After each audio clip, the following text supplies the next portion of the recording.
السلام عليكم ورحمة الله وبركاته. كيف حالكم؟ ونسلم على رسول الله محمد صلى الله عليه وسلم، صاحب الخلق العظيم الذي بعثه الله رحمة للعالمين. تعوذوا بالله من جهد البلاء ودرك الشقاء وسوء القضاء وشماتة الأعداء. تعوذوا بالله من جهد البلاء ما لا يطيق الإنسان، منه أن يكون الإنسان عنده أبناء وفقير فلا يستطيع الإنفاق عليهم، قد يؤدي هذا والعياذ بالله إلى الكفر إلى آخره.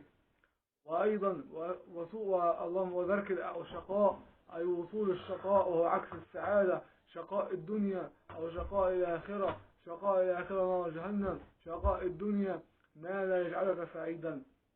اللهم صل على سيدنا محمد. وسوء القضاء، القضاء نؤمن بالقضاء خيره وشره ونؤمن بشره.